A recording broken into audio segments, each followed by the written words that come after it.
राधे राधे दोस्तों, कैसे हो सारे? उम्मीद करते हैं अच्छे ही होंगे। तो आज हम बात करेंगे UPSI ASI previous year computer का क्वेश्चन पेपर।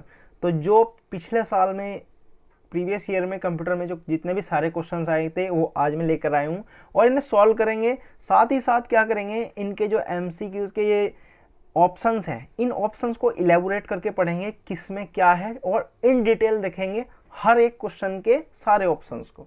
तो चलिए स्टार्ट करते हैं क्वेश्चन नंबर 1 से। तो फर्स्ट नंबर क्वेश्चन क्या कह रहा है, in a Microsoft Excel if a column is too narrow for a long time for a long number then Excel will automatically convert the number to a series of science.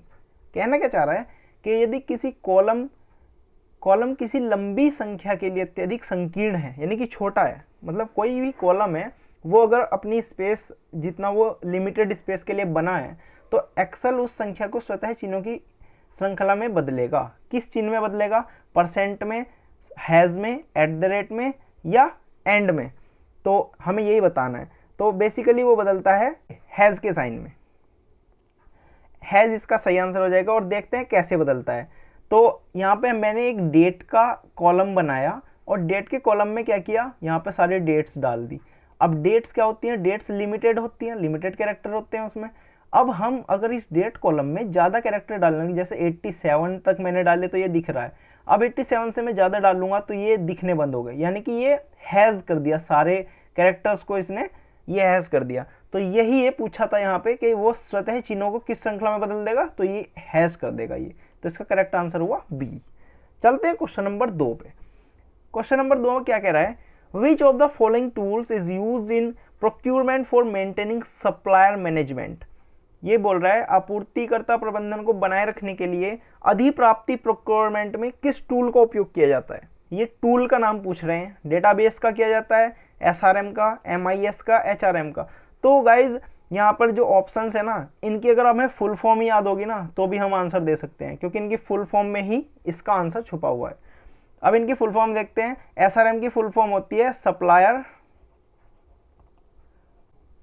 Supplier relationship management. तो इसी से हमें पता चल रहा है कि ये सप्लायर रिलेशनशिप मैनेजमेंट के लिए यूज होता है। एमआईएस की फुल फॉर्म होती है management information system.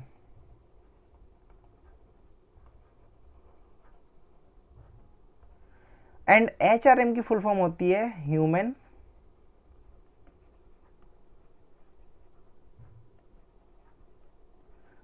Resource management.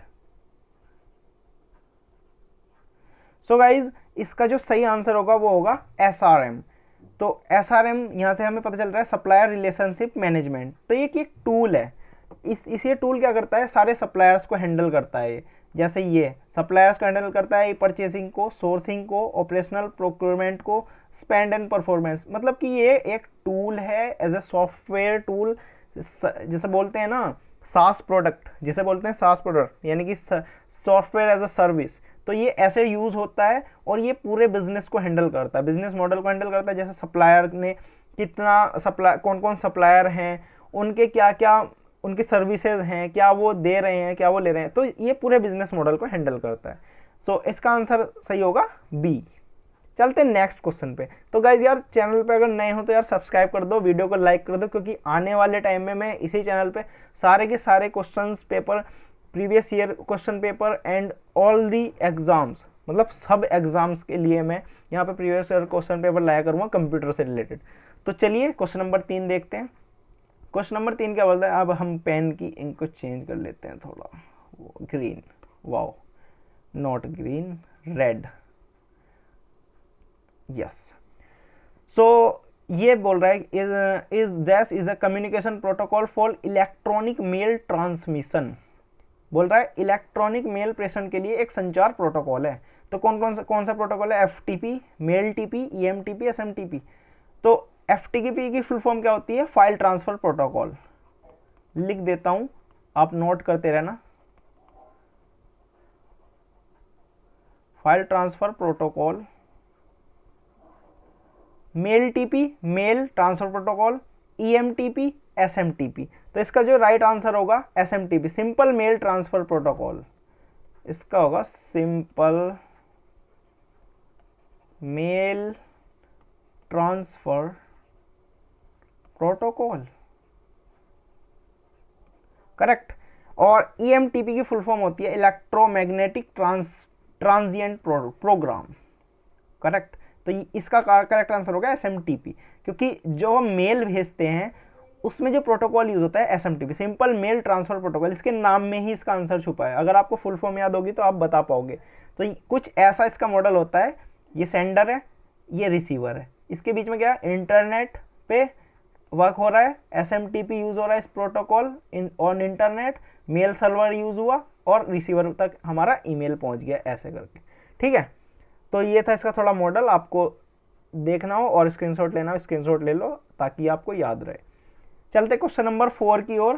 तो क्वेश्चन नंबर 4 में पढ़ते हैं, in Microsoft word the word document orientation is set by default. तो ये बोल रहा है कि word document orientation by default क्या होता है। तो प्रिंट व्यू होता है, नॉर्थ व्यू होता है, पोर्ट्रेट होता है या लैंडस्केप होता है। अब इनमें से बताना है, अगर आपने कभी देखा हो, अगर एक बार भी आप देख लोगे ना तो आपके माइंड में छप जाएगी इमेज, तो आप ये क्वेश्चन कभी गलत नहीं करोगे। तो इसमें क्या करता है, ये पोर्ट्रेट व्यू को लेता है। इसका राइट आंसर होगा पोर्ट्रेट व्यू। तो दिखा देता हूं मैं कैसा दिखता है। हम अगर लेआउट पे जाएंगे, वर्ड की बात कर रहा हूँ, वर्ड में अगर हम लेआउट पे क्लिक करेंगे और ओरिएंटेशन पे क्लिक करेंगे तो आपको ये बाय डिफॉल्ट पोर्ट्रेट हुआ मिलेगा, बाय डिफॉल्ट पोर्ट्रेट ही मिलता है।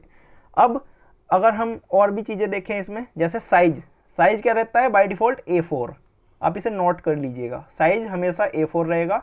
ओरिएंटेशन इसकी रहेगी पोर्ट्रेट, जो कि लेआउट में होती है। लेआउट में ही साइज, कॉलम और मार्जिन, ये 3-4 चीजें होती हैं। इन 4 चीजों से क्वेश्चन हमेशा बनता है, हमेशा हर एक एग्जाम में कंप्यूटर के ये क्वेश्चन बनेगा, क्योंकि ये 4 चीजें पूछ जाती हैं। इनमें बाय डिफॉल्ट पूछ लेगा या और भी चीजें पूछने लायक हैं, वैसे ये मेजरली बाय डिफॉल्ट पूछता है। अब साइज में देख लिया हमने, मार्जिन्स में देखेंगे। मार्जिन्स में क्या लेता है by default, normal, margins normal. उसके बाद देखते हैं कॉलम्स क्या है 1, बाय डिफॉल्ट इसकी वैल्यू होगी 1। मार्जिन्स की नॉर्मल, साइज होगा A4 और कॉलम्स होंगे 1, करेक्ट, अंडरस्टूड। चलते हैं नेक्स्ट क्वेश्चन पे, question number 5। A non-linear cross-referencing tool which connects the link to other text using hyperlink are called। ये बोल रहा है एक गैर रेखीय क्रॉस रेफरिंग टूल जो हाइपरलिंक का उपयोग करके अन्य टेक्स्ट से जोड़ता है। यानी कि जैसे हमारा कोई भी टेक्स्ट लिखा है ये, और इसके नीचे एक ऐसे डंडा खिंचा होता है, उस पर जैसे ही हम कर्सर ले जाते हैं कंट्रोल के साथ तो वहां पे एक हाथ बना हुआ आ जाता है। यानी कि अगर हम उस पर क्लिक करेंगे कंट्रोल क्लिक तो हम एक दूसरे पेज पे रिडायरेक्ट हो जाएंगे, करेक्ट, पेज पे रिडायरेक्ट कर देता है वो। मतलब कि जो भी वो लिंक होगा उस हाइपर लिंक में, उस पर वो रिडायरेक्ट कर देगा। तो इसका जो आंसर होगा वो होगा हाइपर टेक्स्ट, करेक्ट आंसर होगा हाइपर टेक्स्ट। हाइपर टेक्स्ट ही उस लिंक को वो करता है। अब देखते हैं वो करते कैसे। मैं इरेज कर देता हूं आपको देखने में जिससे आसानी रहे। ये देख, तो लिंक पेन टूल, यस। तो हम जाएंगे वर्ड में और लिंक पे जब हम क्लिक करेंगे, लिंक पे क्लिक करते ही हमारे पास ये ओपन होगा मॉडल। इस मॉडल में जब हम यहाँ पर एड्रेस पेस्ट करेंगे जो भी हमारे पास लिंक होगा, जैसे www.google.com हमने यहाँ पे लिखा, अपने टेक्स्ट टू डिस्प्ले, जो डिस्प्ले टेक्स्ट होगा वो हमने यहाँ पे लिखा माई लिंक और ओके कर दिया।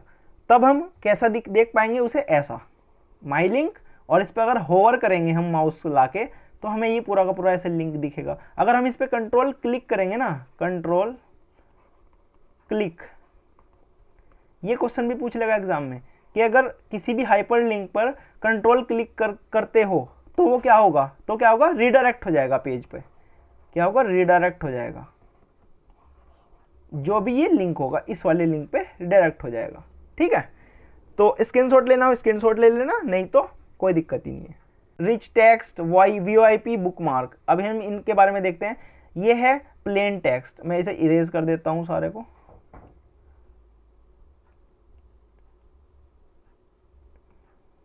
ओके, तो ये है प्लेन टेक्स्ट, जैसा कि जो कि बिना किसी फॉन्ट और साइज इंक्रीजिंग, और मतलब एक ही साइज में लिखा हुआ है, ये प्लेन टेक्स्ट बोलते हैं।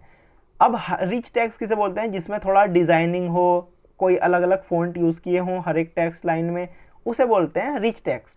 और HTML टेक्स्ट किसे बोलते हैं, जिसमें हमने अपने थोड़े इमेजेस आइकन यूज किए हों, कुछ अलग अलग लाइन अंडरलाइन यूज किए, मतलब ये एक तरह से HTML पेज हुआ।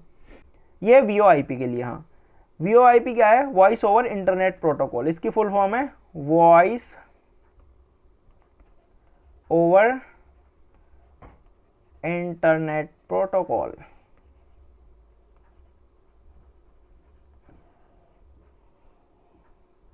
इसे नोट कर लेना, ये आ जाती है कभी कभी एग्जाम में। तो बुकमार्क देखते हैं अब। वॉइस ओवर इंटरनेट प्रोटोकॉल क्या है, आईपी, जैसे इसका एग्जांपल अच्छा खासा है जूम मीटिंग, व्हाट्सअप कॉलिंग। जैसे व्हाट्सअप पे हम कॉल करते हैं तो वो ओवर द इंटरनेट कॉल होती है, यानी कि हमारे वॉइस और ऑडियो ब्रेक पैकेट में होते हैं, पैकेट जाते हैं इंटरनेट पे, इंटरनेट से फिर वो रीअसेंबल होके ऑर्डर प्ले होता है बैक एज ऑडियो, कहाँ पे, डेस्टिनेशन में, यानी कि हमारे रिसीवर पे। करेक्ट। अब देखते हैं बुकमार्क। बुकमार्क क्या है, मैं सारे को इरेज कर देता हूं। बुकमार्क हमें मिलेगा इंसर्ट के अंदर बुकमार्क, यहां पर। ये बुकमार्क क्या करता है, जैसे कोई भी हमारे पास एक टेक्स्ट है या हम एज अ उसे सिंबल यूज करेंगे आगे चल के, उसके लिए हम उसे बुकमार्क कर लेते हैं, जिससे हमें इन फ्यूचर उस टेक्स्ट को ढूंढ पाए बुकमार्क में जाके। तो इतना इसका काम है। चलते हैं क्वेश्चन नंबर 6 की ओर। क्वेश्चन नंबर 6 क्या बोल रहा है, consist of business tool that are essential for growth in area such as communication, management, cloud storage and control. तो डैश में व्यावसायिक उपकरण बिजनेस टूल शामिल है जो संचार प्रबंधन, क्लाउड स्टोरेज, नियंत्रण। ध्यान से पढ़ना इस क्वेश्चन को, यहाँ पे कंफ्यूजिंग क्वेश्चन है। संचार प्रबंधन, क्लाउड स्टोरेज और नियंत्रण, ये 4 चीजें पूछ रहा है, जैसे क्षेत्रों में विकास के लिए आवश्यक होते हैं। अब इसने पूछा है 4 चीजें, यानी कि बिजनेस टूल, मेन चीज है ये और ये। क्वेश्चन को हमेशा ध्यान से पढ़ो, जब भी एग्जाम में बैठो एक बार उसे ध्यान से पढ़ लो, बस ऑप्शंस की तरफ मत जाओ एकदम से, उसे क्वेश्चन को ध्यान से पढ़ो। तो इसका मतलब नॉर्मल बच्चे क्या आंसर लगाएंगे, गूगल ड्राइव, क्योंकि भाई यही यूज होता है बिजनेस टूल में। बट आपका आंसर गलत है, तो आपको सही बता दूं तो जी स्वीट है इसका नाम। ये क्या करता है, इसके अंदर ये सारे आ जाते हैं, समझ रहे हो। ये बोल रहा है संचार प्रबंधन, क्लाउड स्टोरेज, उसे तीनों चीजें चाहिए और नियंत्रण, ये चारों पांचों चीजें चाहिए, जो कि गूगल ड्राइव में संभव ही नहीं है। गूगल ड्राइव किस लिए काम आता है, अपने डॉक्यूमेंट स्टोर करने के लिए, मतलब ये एज ए स्टोरेज हमें मिलता है। बट उसे क्या चाहिए, यहाँ पे संचार भी चाहिए, प्रबंधन, नियंत्रण, ये 3 चीजें कहाँ से दोगे। तो फिर इसका आंसर गूगल स्वीट हुआ। गूगल स्वीट एक कॉम्बो, मतलब एक एज ए पैकेज हमें मिलता है, जैसे देख पा रहे हो आप स्क्रीन पे, ये एज अ पैकेज। इसमें क्या क्या मिलता है हमें, कैलेंडर मिलता है, Google drive, forms, Google doc, Google hangouts, Gmail मिलता है, गूगल स्लाइड्स मिलता है, गूगल शीट्स मिलता है। ये एक पेड पैकेज है, गूगल का पेड पैकेज है, जो कि बड़ी बड़ी कंपनियां लेती हैं, मतलब स्टार्टअप भी ले सकते हैं, कोई इसमें प्रॉब्लम वाली बात नहीं, ज़्यादा महंगा नहीं होता। तो ये इस बिजनेस टूल की सारे नीड्स को पूरा करता है, इसमें सारे टूल है, ये पूरा पैकेज मिलता है। तो इसका सही आंसर हुआ डी। चलते हैं क्वेश्चन नंबर 7 की ओर। क्वेश्चन नंबर 7 बोल रहा है व्हाट इज द शॉर्टकट की टू लॉक योर डेस्कटॉप। ये बहुत ही सिंपल आंसर क्वेश्चन मिल गया हमें, तो ये सीधा सिंपल होगा इसका, विंडो प्लस एल, नाम से पता चल रहा है एल लॉक। अब इन विंडोज का काम भी तो देखना है हमें, विंडो प्लस एम किस लिए यूज होता है, के किस लिए यूज होता है, एन किस लिए यूज होता है। तो सबसे पहले देखते हैं एन। विंडो एन यूज होता है नोटिफिकेशन टैब खोलने के लिए, नोटिफिकेशन टैब खोलने के लिए, ठीक है। कास्ट के लिए विंडो प्लस के यूज होता है, कास्ट के लिए। तो इसका सही आंसर हुआ विंडो प्लस एल। अब देखते हैं कुछ शॉर्टकट कीज, इससे इरेज कर देता हूं मैं, अरे erase, okay. Window plus tab use हुआ, open close task view. Window plus A use हुआ, ओपन या क्लोज एक्शन सेंटर।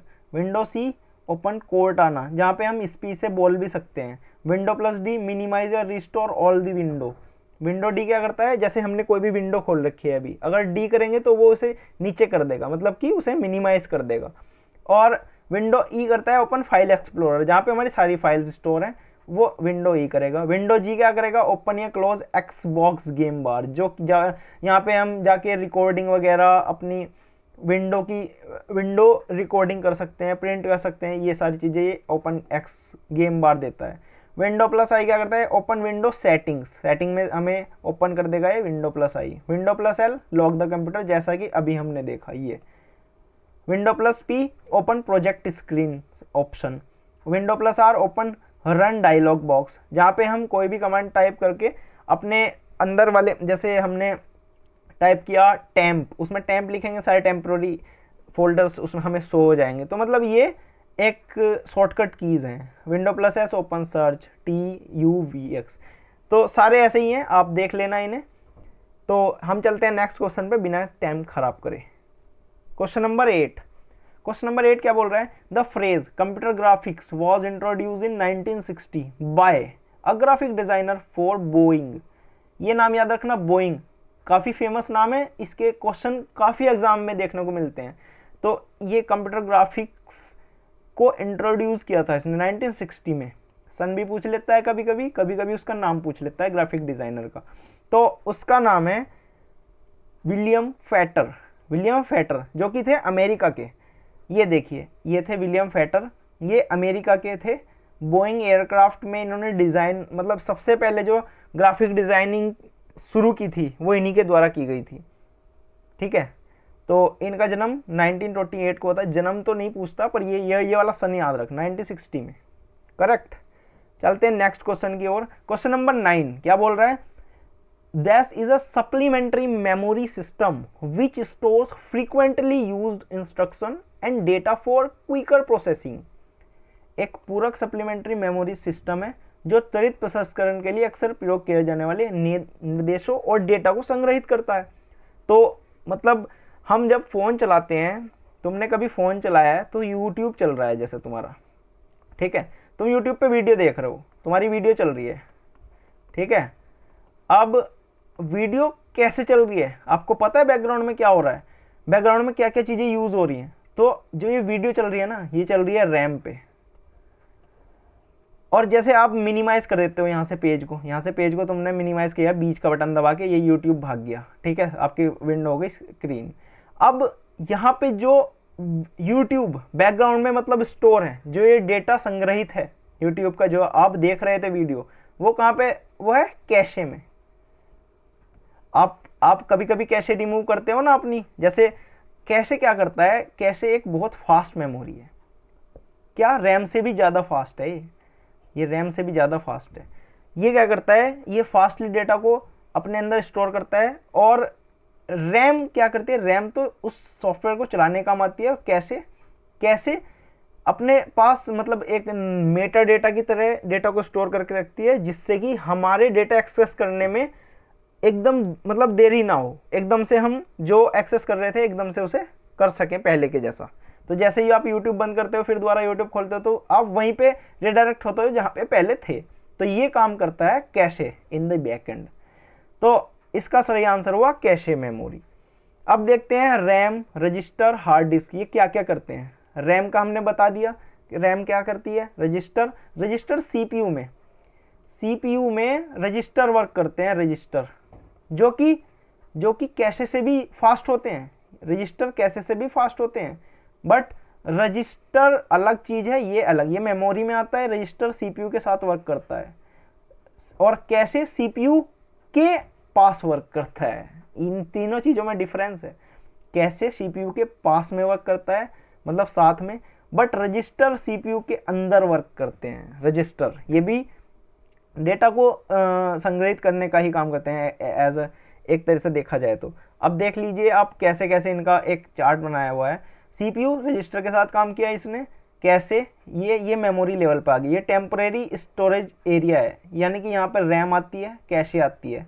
कैशे ये स्पीड ग्राफ्ट है इनका, ये स्पीड है, मतलब सबसे फास्ट स्पीड है रजिस्टर की, उसके बाद कैशे आती है, उसके बाद रैम, फिर अपनी हार्ड डिस्क आ गई, और यहाँ पे हमने सारे इनपुट वगैरह ये आ गए।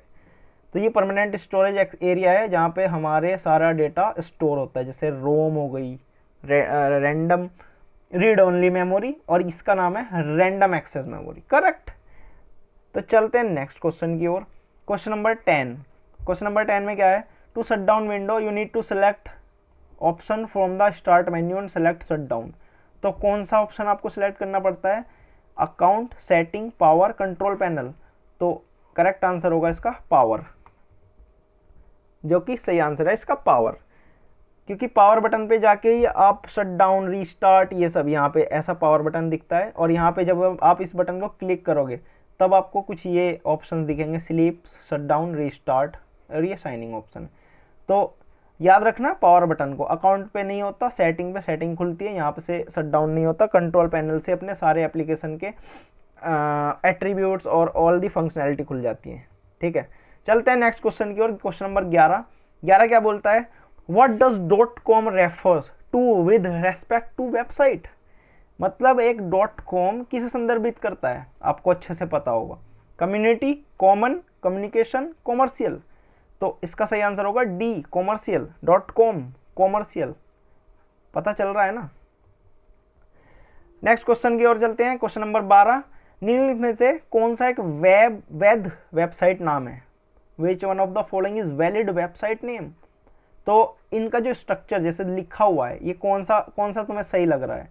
.com माई साइट, आपने देखा है कभी ऐसा नाम, कभी www.com, कहाँ गया domain name, my website, where is the .com और www।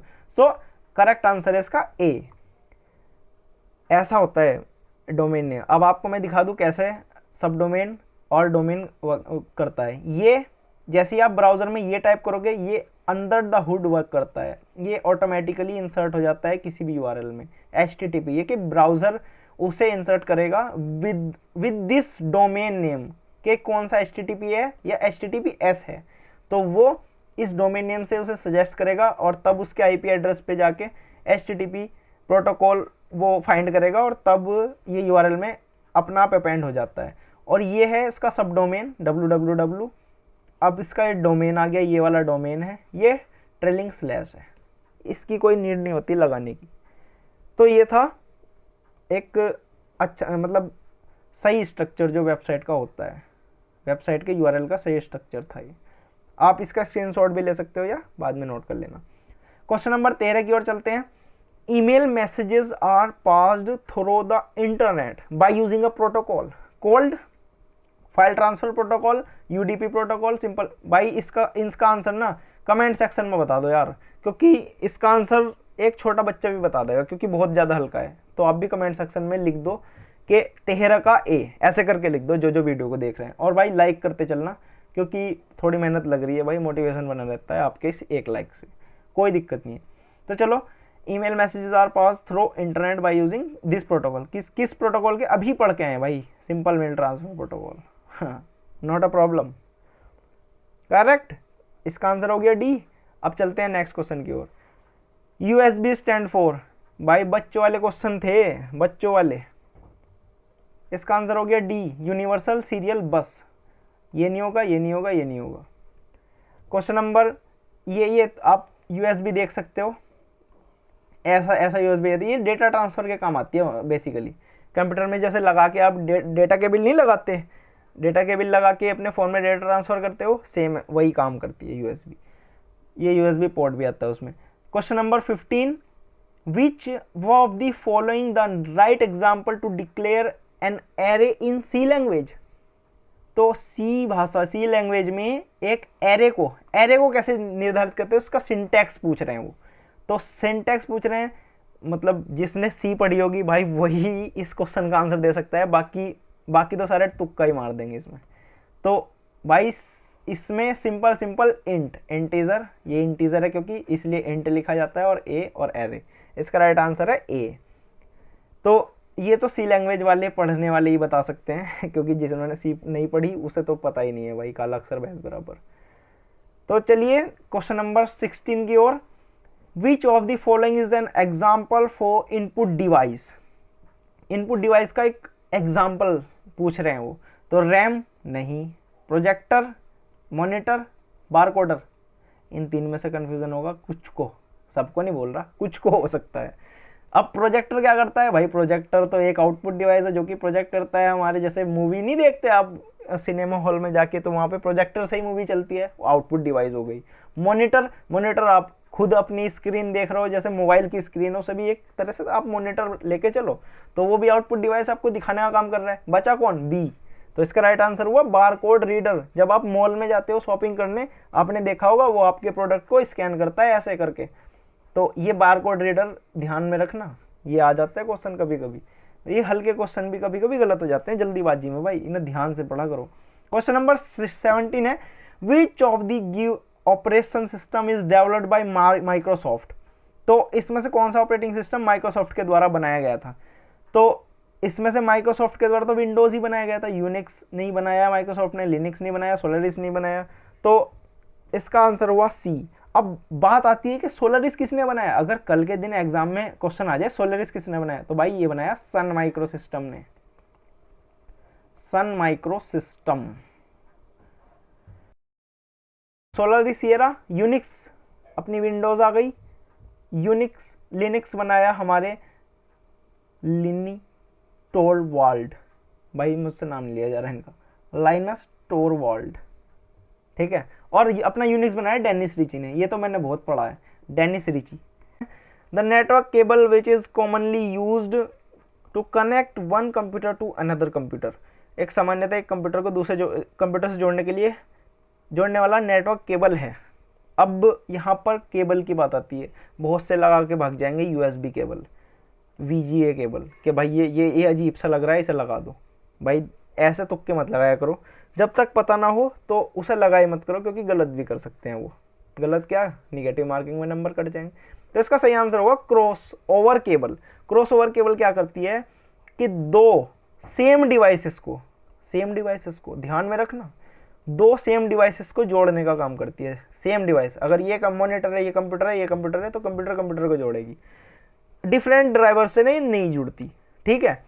तो और बात करते हैं अगर स्ट्रेट थ्रो केबल की। स्ट्रेट थ्रो केबल क्या करती है, जैसे हमारा कंप्यूटर है, कंप्यूटर को किससे जोड़ देगी, जैसे हमारा राउटर है, ये राउटर है, हमारे राउटर से कंप्यूटर को जोड़ देगी, हमारे हब से कंप्यूटर को जोड़ देगी, हब हो गया, ये हब से कंप्यूटर को जोड़ देगी। तो ये स्ट्रेट थ्रो केबल है जो कि डिफरेंट कंपोनेंट, डिफरेंट ड्राइवर से हमारे कंप्यूटर को जोड़ सकती है। बट ये क्या करती है, ये सेम को जोड़ती है। जैसे राउटर है तो राउटर से राउटर ही जुड़ेगा, राउटर से कंप्यूटर नहीं जोड़ सकते। स्ट्रेट थ्रो में केवल डिफरेंट जुड़ेंगे, सेम नहीं जुड़ते, डिफरेंट जुड़ जाएंगे, ठीक है। तो ये याद रखना है, ये दो चीज़ें इसकी हैं और ये इसकी है। अब मैं स्क्रीन को क्लियर करता हूँ थोड़ा सा, आपको दिखाता हूँ कैसे काम करती है। ये है क्रॉस ओवर केबल जो कि कंप्यूटर से कंप्यूटर को जोड़ती है, कंप्यूटर से कंप्यूटर को जोड़ती है, सिंपल ये याद रखना। और ये है यूएसबी केबल, यूएसबी केबल ये तो आपने देखी होगी, आप अपना फ़ोन चार्ज करते हो इसी से करते हो। ये हो गई वीजीए केबल, इसमें वीडियो ट्रांसमिट होता है, जैसे आपके लैपटॉप से किसी वीडियो आउटपुट, जैसे कि कोई प्रोजेक्टर हुआ या एलईडी हुई या एलसीडी हुई, एलसीडी में ये लगेगा और तुम्हारे कंप्यूटर में इसका दूसरा पार्ट लगेगा और तब वो वीडियो ट्रांसमिट हो जाएगा। मतलब ये वीडियो आउटपुट के लिए केबल बनती है वीजीए केबल। फिर आती है straight through cable. Straight through cable क्या करती है कि डिफरेंट पोर्ट से भी जोड़ देती है, मतलब कि डिफरेंट ड्राइवर से भी हम कनेक्ट कर सकते हैं अपने कंप्यूटर सिस्टम को। जैसे ये हब हुआ, ये राउटर हुआ, ये हमारा कंप्यूटर है, तो ये इनसे भी कनेक्ट कर रही है स्ट्रेट थ्रो केबल के थ्रू, करेक्ट। अब क्रॉस ओवर केबल क्या करती है, computer to computer, no switch no hub, समझ रहे हो, दो कंप्यूटर ही कनेक्ट हो सकते हैं या दो ड्राइवर ही कनेक्ट हो सकते हैं, नॉट अ स्विच हब और अदर थिंग। तो ये था डिटेल डिस्क्रिप्शन। भाई ऐसे होती है पढ़ाई, मतलब एक क्वेश्चन में हम 4 क्वेश्चन कवर करके चल रहे हैं, तो आपका कितना बेनिफिट है आप देख लीजिए, और ज़्यादा टाइम भी नहीं लग रहा। तो यार चैनल को सब्सक्राइब करके जाना भाई। और हाउ मेनी, क्वेश्चन नंबर 19 में आ गए, how many bit makeup the internet protocol address of machine. कितने बिट का एड्रेस, आईपी एड्रेस, जो आईपी एड्रेस होता है वो कितने बिट का होता है एक मशीन का, पता है, 32 बिट का। इसका करेक्ट आंसर है 1, क्योंकि 12 बिट का नहीं होता, 8 बिट का नहीं होता। आपको दिखाता हूं कि कैसा होता है। देखो जैसे एक मशीन का आईपी एड्रेस हमने लिया, ये एग्जांपल के लिए, तो ईच ऑफ द डॉट, मतलब डॉट से पहले पहले का वो 8 बिट का होता है, हर एक 8 बिट का 8 बिट का 8 बिट का, तो ये हो गया 32 बिट। ये तो एक बाइट में, यहाँ पे क्लियर करके लिखता हूँ सही से, आप इसे नोट कर लेना क्योंकि ये कभी कई बार एग्जाम में पूछ लिया गया है। एक बाइट होती है 8 बिट्स, ठीक है, और 4 बाइट्स होती हैं 32 बिट्स, 4 बाइट्स। ये दो चीजें नोट कर लेना भाई, ये कभी कभी एग्जाम में ये चीजें पूछ लेते हैं कि 4 बिट कितने की होती है। अब बात करते हैं ये क्या आईपी एड्रेस इतने ही बिट का होता है, तो ये आईपी एड्रेस है IPv4 का, IPv4 प्रोटोकॉल, IPv4 का। अब जो आ रही है, अब IPv6 भी चल गई है, IPv6 उसका कितने कितने बिट का एड्रेस होगा, 64 बिट का भाई, 64 बिट का। ये याद रखना, IPv6 और IPv4 ये दो टाइप होते हैं इसके, ध्यान में रखना, इनका स्क्रीनशॉट ले लो या फिर नोट कर लो अपनी नोटबुक में, जो भी तुम्हें अच्छा लगे। चलो चलते हैं नेक्स्ट क्वेश्चन पे, वीडियो को पॉज करके देख लेना यार, कोई दिक्कत नहीं है। Question number 20, when browsing in mode dash mode, which mode anything you search for and website you visit won't show up in your browsing history। बोल रहा है कि मोड में ब्राउजर करते समय आप जो कुछ भी खोजते हैं या किसी वेबसाइट पर जाते हैं, आपके ब्राउजिंग हिस्ट्री में नहीं दिखाई देता, आपकी ब्राउजिंग हिस्ट्री दिखती नहीं है। कौन सा मोड है, आपने तो वैसे यूज किया होगा वो, क्यों, कौन सा मोड है, हिस्ट्री नहीं दिखती जहाँ पे, हिस्ट्री, डीबग, ऑफलाइन, इनकॉग्निटो। तो भाई ये तो सभी को अच्छे से पता होगा, क्योंकि और नहीं पता ना तो पोगो देख लेना जाके ये होता है, देखो भाई, यू हैव इनकॉग्निटो मोड। यहाँ पे क्या, ये खुद बताता है, देखो आपको कुछ नहीं करना, अपने इनकॉग्निटो मोड में जाओ, इसे एक दिन पढ़ लेना जाके, यहाँ से तुम्हारा एक क्वेश्चन पक्का हो गया, आपकी गंदी आदत से भी एक क्वेश्चन पक्का हो सकता है, आपको पता है। Chrome won't save the following information: your browser history, cookies, site data, information entered in forms। मतलब कि जो तुम फॉर्म भरते हो, मतलब कोई भी फॉर्म डालते हो, उसकी इंफॉर्मेशन जो एंटर कर रहे हो वो भी ये सेव नहीं करता। Your activity might still visible to website you visit, you employer और school, your internet service provider, ये चीज़ें तो स्टिल भी विजिबल को, ओके, बट ये हिस्ट्री को विजिबल नहीं करता, कुकीज, साइट डेटा को नहीं करता, इन्फॉर्मेशन एंटर इन फॉर्म। ये तीन चीजें एग्जाम में इस बार ऐसा आ सकती है, कुकीज या साइट डेटा को कौन सा ब्राउजर, मतलब ब्राउजर में कौन सी वेबसाइट पे जाओगे तो तुम नहीं दिखेगा, मतलब नहीं स्टोर करेगा, तो क्या होगा, इनकॉग्निटो मोड, उसका आंसर ये होगा। चलते हैं नेक्स्ट क्वेश्चन की ओर। क्वेश्चन नंबर 21, क्रमदर्शी आरेख फ्लो चार्ट में आयत दर्शाता है। मतलब कि एक फ्लो चार्ट जो रहता है, फ्लो चार्ट कब बनाते हैं, जब भी हम कोई भी एक सॉफ्टवेयर बना रहे हों, जैसे हम कोई भी सॉफ्टवेयर बनाते हैं सबसे पहले उसका फ्लो चार्ट बनाते हैं, जिससे उसका सारा डेटा फ्लो, कैसे वो वर्किंग करेगा, कौन सा मॉडल क्या करेगा, सारी वर्किंग उस फ्लो चार्ट में आ जाती है, इसलिए हम फ्लो चार्ट को बनाते हैं। ये सबसे पहले बनाया जाता है, जब भी सॉफ्टवेयर बनता है उससे पहले ही बनाया जाता है, उसके बाद उसका फिग्मा डिज़ाइन बनता है, फिर उस पर डेवलपमेंट स्टार्ट होता है। ये थी बात अपने सॉफ्टवेयर की। अब बात करते हैं ऑप्शंस की, output, process, on page connector या इनपुट। तो फ्लो चार्ट में आयत बोल रहा है, ये रेक्टेंगल ऐसा, तो इसमें क्या दिखाते हैं हम, प्रोसेस को दिखाते हैं भाई, इसका राइट आंसर होगा बी, प्रोसेस। अब दिखाता हूँ फ्लो चार्ट में क्या क्या सिंबल, जैसे ये सिंबल है, इसे बोलते हैं ओवल, यहाँ पे स्टार्ट करते हैं या एंड करते हैं। ये एरो की क्या करती है, लाइन कनेक्ट करती है दो डिफरेंट शेप्स को, यानी कि अगर हम स्टार्ट किया, स्टार्ट के बाद ये यहाँ पे प्रोसेस शुरू हो गई, तो ये एरो की इन दोनों में कनेक्टर काम करेगी। इनपुट आउटपुट हमारा रेक्टेंगल से हो गया, नहीं ये पैरेललोग्राम है, पैरेललोग्राम, रेक्टेंगल से प्रोसेस दिखती है भाई, हाँ सॉरी। डिसीजन में यस और नो, अगर यस है तो इधर जाए और नो है तो इधर जाए, ऐसे ये रेड हो जाएगा, ये ग्रीन हो जाएगा, ऐसे प्रोसेस दिखाते हैं। अब आपको मैं एक दिखा दूँ ऑन पेज कनेक्टर क्या होता है। ऑन पेज कनेक्टर ये है, जैसे यहाँ पे हमने ए प्रोसेस स्टार्ट की, ए प्रोसेस यहाँ पे एंड हो गई, यहाँ से ये प्रोसेस चली किसी दूसरी कंडीशन में, यहाँ पे स्टेप 4 चला, 5 चला, 6 चला, तो ऐसे बनता है फ्लो चार्ट। ठीक है, आप इसका स्क्रीनशॉट ले लीजिए या अपनी वीडियो को पॉज करके नोट कर लीजिए, देखिए ऐसा है। ठीक है, अब क्वेश्चन नंबर 22, क्या बोल रहा है, attribute of the form tag specify how the form data should be encoded when submitting to the server. भाई ये वाला जो क्वेश्चन है ना, वो आपका है होमवर्क। वीडियो को एंड करते हैं और इसका आंसर, क्वेश्चन नंबर 22 का आंसर मुझे कमेंट सेक्शन में करके बताना क्या होगा, बॉडी टाइप होगा, डेटा टाइप होगा, एंक टाइप होगा या फॉर्म टाइप होगा। तो भाई कमेंट करके बताना इसका आंसर क्या होगा।